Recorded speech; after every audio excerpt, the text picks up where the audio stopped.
Hello everybody and welcome to a brand new Elder Scrolls Online build video with me, Sherman. Today, guys, I bring you the adventure for Murkmire solo build. That's right, the adventure is back, guys. And just before I get started, you can be this with any race. You do not have to pick any particular race in general. You can use any race for these. It just depends on how you feel like playing the build. So you can be a high elf if you wanted to, or a wood elf, an Argonian, Khajiit, doesn't matter. They all work. Some offer better things than others, but there are some that work out in a much better way. So, as you can see, we are a wood elf on this Warden build, and we do have 64 points in the stamina. You don't have to put 64 points into there if you don't want to. It's up to you. We are rocking a 17k max magic, a 23k max health, 32,000 max stam, and we do have a 987 magic recovery with a 983 stam recovery. Now, the thing is that when you use your potions, you do go up to 1,144 magic recovery and 1,112 stam recovery, which is perfect for this build because you do a lot of heavy attacks. And if you didn't know, whenever you do a heavy attack, you get your resource recovery and you get the heavy attack. So, because it takes 1 second, so usually you'll get your resource return when you're doing your heavy attack, and it comes in really handy. We do have a 2,414 weapon damage with a 41% weapon critical, which is really good. Our resistances look kind of low, but trust me, guys, these things get beefed up to about 25k or 26,000 resistances on both sides. It's pretty OP. We are running the Thief Mundus Stone. This is for the higher crit chance and stuff. We do have the Wild Guardian Bear, and we are using Tri-Stat Food. Instead of using the Power Pods, Tri-Stat Food works out way better with this, because if you do need the extra health, it gives you that. If you need Magicka, Stamina, it doesn't matter. It gives you them all. And it gives you the good recoveries. So, let's move on to gear. You can use Dubious Cameron Throne and Power Pots with this, guys, but I find that using Tri-Stat Food and Tripods work out a lot better. So, going over the gear sets now, starting with the monster set, we are using Blood Spawn for the max stam on the one piece, or the stam recovery on the one piece, sorry. And then on top of that, you get, whenever you take damage, you have a 6% chance to generate 14 ultimate and increase your physical and spell resist by 6,450 for 6 seconds, and it can happen every 6 seconds. This goes off quite a bit, so your resistance is normally buffed are sitting at 21, 22, and add 6k. So you get a lot of resistances with this build. This thing's pretty indestructible on the shield side. When you swap to bow, though, it does go down. So, but even with the Blood Spawn going, resistances stay pretty high. All right, so moving on now to the other gear set we're running, which is the Viper set, or Viper Sting set. This gives you 2-piece and 4-piece crit, 3 pieces max stam, and then the 5-piece. When you deal damage with a melee attack, you deal an additional 8,255 poison damage over 4 seconds. This effect can occur every 4 seconds. The thing that's nice about this build is it's got really good survivability, but it's also got really good damage output. Even for a sword and board build, it's got a decent amount of damage output. With two-handed, this build is insanely, ridiculously powerful. So, but unfortunately, you can't use the next set with sword and with it two-handed, so you have to change it out. And that is Knights Errant. And the reason I chose Knights Errant over Werewolf was because I changed up how the build works. So as you can see, we do have max health, max stam, and weapon damage on this. And then the 5-piece adds 200 weapon damage to your one-handed sword and shield abilities. When you use a one-handed sword and shield ability, you heal for 1375. This is a nice way to get some extra heals on yourself in those high-pressure moments when you're fighting through, you know, a dungeon, like, not public dungeon, I'm talking an actual dungeon, and you're soloing it. It gives you a way of getting some extra, you know, healing. It gives you some extra damage on your sword and board side, which is really good. And then on to the traits, the Mundus Stones, or not Mundus Stones, the traits and the enchants. On the gear itself, you want to run 3 infused with a Tri-Stat, And on the sword and board, the shield, you want to run sturdy with a tri-stat as well. You want that sturdy, though. Trust me on this. Moving on to the other pieces of gear, you want to run this in a kind of an unusual way, I know, but you want to run Nernhoned on the smaller, light, medium armor pieces with the heavy shoulders reinforced. This actually gives you the highest amount of resistance as you can have. And on the smaller pieces, you're going to want to run max stam enchants. And then the helm itself is light with infused. I already said that, though. Going over the jewelry, we are running 2 weapon damage on this with a infused necklace with a magic recovery. And then on to the weapons, we are running a Nernhoned sword with poison enchant, and the bow is infused with a weapon and damage enchant. This just helps you boost your damage just incredibly. You end up with like a 3,700 weapon damage in the end with the Knights Errant on the sword and board. When you're on the bow side, you only have like a, I think it's like a 3,500 weapon damage, but still it's, or not 3,200 weapon damage, but it's still pretty good. Whew, lots of words. So, now that you guys know what's the gear, let's move on to skills. So with skills, make sure you just get all your class passives, weapon passives, armor passives, and then on the, what I mean by that, you know, make sure you get all the passes. It's just really important. So,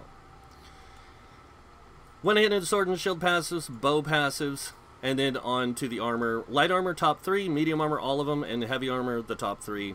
World skills, soul magic, these are definitely needed for solo play, because there is going to be times you will die.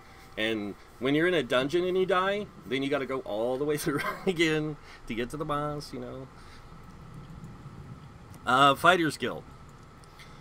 You can use Fighter's Guild with this build. I set it up that way originally, then I changed my mind because of certain things, but you just need Intimidating Presence, Mage's Guild, Persuasive Will, and then on to Undaunted, the Undaunted passives. Racial passives, of course, whatever race you choose. And then Alchemy, make sure you get Medicinal Use and Provisioning, Gourmand, and Connoisseur. These are very important, guys, because if you don't have these, your potions have a lot longer cooldown, and with the Alchemy, you get a lot less, more frequent potion use, and then with food, it makes the food last longer. So, alright, so going over the skills, starting with the first skill in the bar.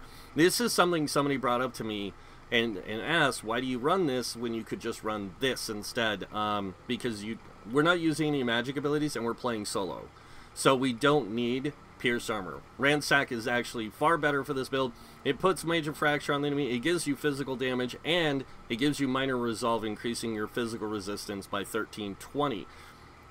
Overall, it's really good because when you hit a target with this, your physical resistance actually ends up a little bit higher than your spell resist, which is fine, but it kind of counteracts any, because you're right up in the face of enemies, and a lot of times you're getting hit by a lot of physical attacks. So that little bit of physical damage increase is really good. Next up, we have Heroic Slash. We have this here for Minor Maim, Minor Heroism, and the damage it does, plus the small CC. It's a very small CC, but it still helps in some cases. Next up, Spiked Bone Shield. Now, I choose Spiked Bone Shield over the other one because this one absorbs damage and returns 42% of any direct damage you take. In, you know, any content you're playing, you take a lot of direct damage. So redirecting a lot of that damage back to the enemies is really good. Moving on to the next ability on our bar, we have Power Slam, and we have Power Slam here for a very good reason, because whenever you block an attack, you increase the damage of your next Power Slam by 25% for 5 seconds, and it will pop up on your screen saying to use it. It's like right in the screen. It's like, use me. And you'll also see a timer pop up on this, a 5-second timer.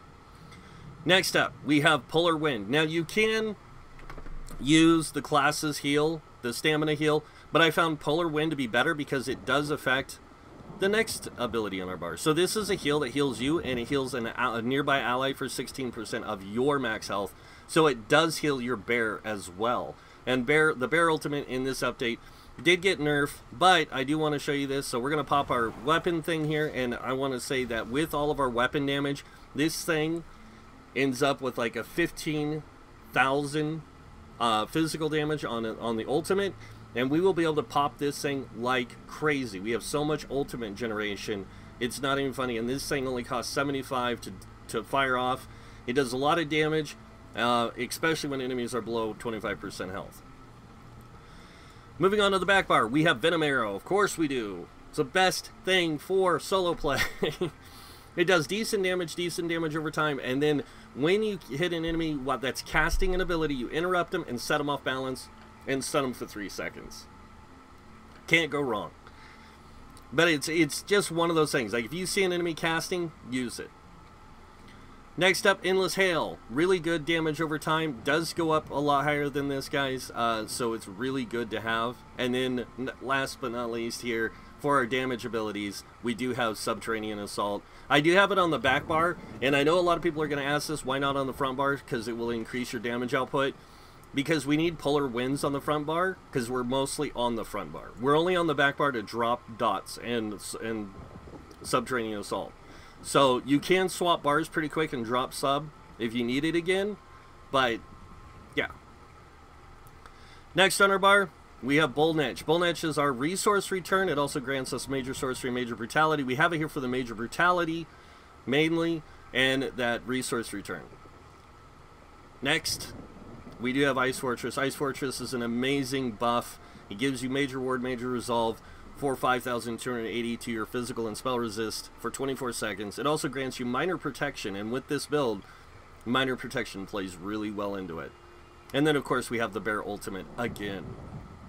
Now, moving on to CP. Starting with the Red Tree, we have 66 into Ironclad. This reduces damage taken from direct damage attacks by 22%. We do have 2 into Spell Shield. This increases spell resist by 209. It just gives us a little bit more, and I didn't have any place else to put the 2 points I had left over. So, moving on to the Middle Tree, we have 31 into Thick Skin. This reduces damage taken from damage over time effects by 13%. We have 56 into Hardy. This reduces damage taken from poison, disease, poison, physical, and disease damage by 12%, and then Elemental Defender at 56 points, reducing Flame, Frost, Shock, and magic damage by 12%. That Ice Fortress ability we have that gives us the 8% minor damage reduction also applies to these 2 skills, so we end up with a lot of damage mitigation. Moving on, we have 40 into Bashing, increasing the effectiveness of our damage shields by 16%. We have 19 into Quick Recovery, increasing our healing received by 5%. We aren't in heavy armor, so building into this is really good for solo play. Moving on over here, we have 56 into Warlord, reducing our break free cost by 20%. 21 into Sprinter, reducing our sprint cost by 13%. There's a reason why this is a little different than my other ones. I'll show you.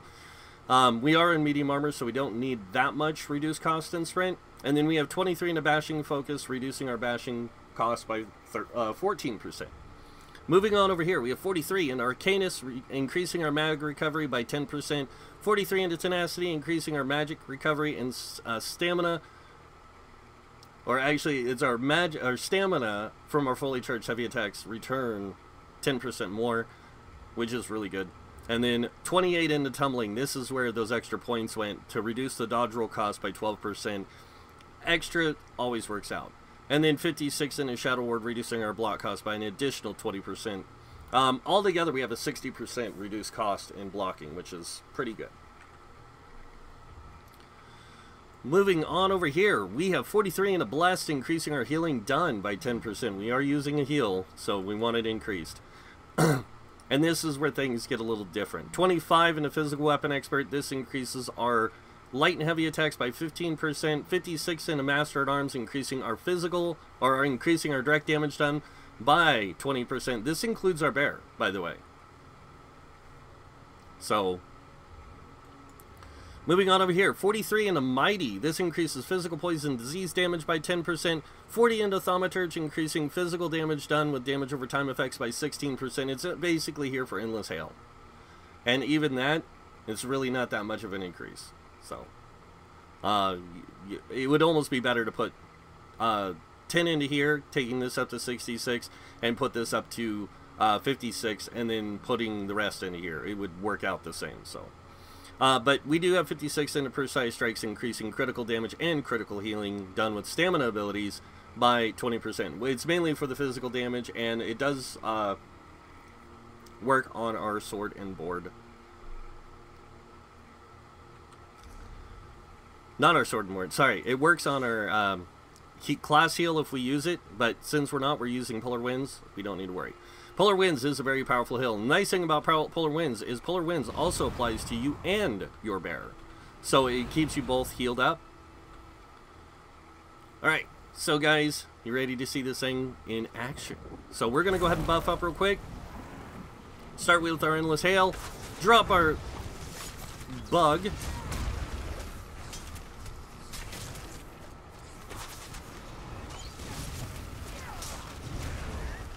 And that's that. Now we're going to do this again. This.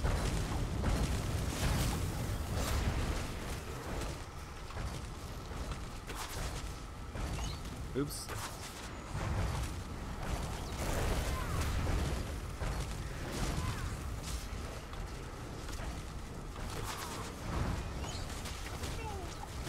Get off me.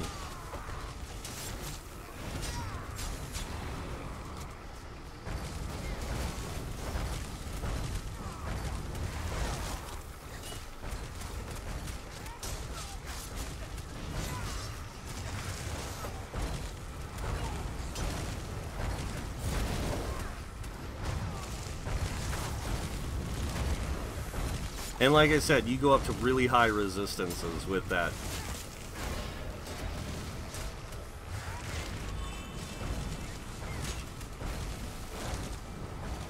So I could stay here all day, guys, but unfortunately, I'm not gonna put you guys through that headache, because it is a long fight process.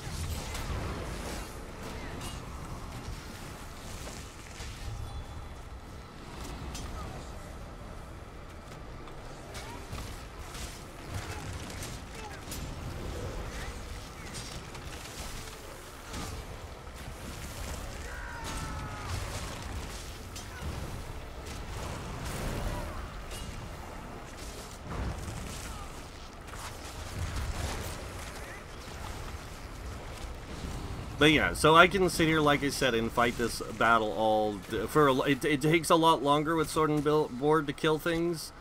This is more for directly kind of tank and spank build structure. It works out, like I said, really well. It's just a matter of playing it. A lot of people like this build, so that's why I keep releasing it.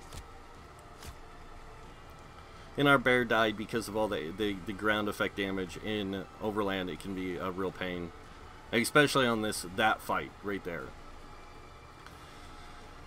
So there you guys go. That is the adventure. I hope you guys like it. I love this build. I actually do. I think it's a great build. It's really fun to play. It's a really exciting build. But if you guys like it, you got to show me by hitting that like button if you want to. Other than that, if you guys want to see more videos by me or anything else, you can subscribe. So, yeah. But thank you all for watching. Until next time, have a wonderful day. And this guy might see you in game. Bye.